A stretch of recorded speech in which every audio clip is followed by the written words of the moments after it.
మొన్న తుమ్మల నాగేశ్వరరావు గారు చంద్రబాబు గారిని కలిసి తిరుమల కొండ మీద తెలంగాణ భవన్ కట్టుకుంటామన్నారు. నేను ఆ రోజునే ప్రస్తావించాను.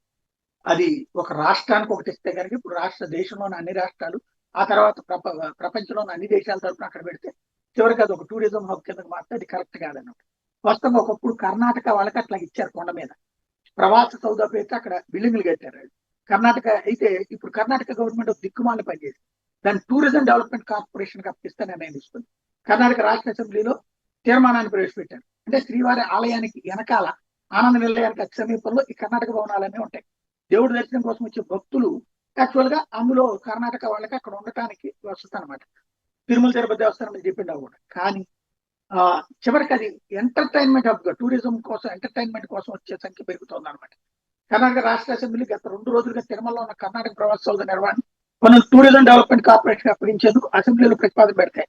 కర్ణాటక రాష్ట్ర ప్రిన్సిపల్ సెక్రటరీ రాజేంద్ర కుమార్ కటారియా ఈ విషయాన్ని అధికారికంగా చెప్తున్నారు. తిరుమలలో ఉన్న కర్ణాటక ప్రవాసోత్సవ భవనం ప్రత్యేక అధికార పర్యవేక్షణ కర్ణాటక ప్రభుత్వం నిర్వహించాము. సిబ్బంది కొరత ప్రభుత్వం స్వయంగా నిర్వహించలేకపోవడం కారణంగా టూరిజం డెవలప్మెంట్ కార్పొరేషన్ అప్పగిస్తున్నాం అన్నట్టు. టూరిజం ఏరియానికి అది ఏమన్నా కొండ అనేటటువంటిది ఎంటర్టైన్మెంట్ హబ్బా? అవసరమైతే అలా దేవాదాయ శాఖ చెప్పాలి. ఇదేం దరిద్రం.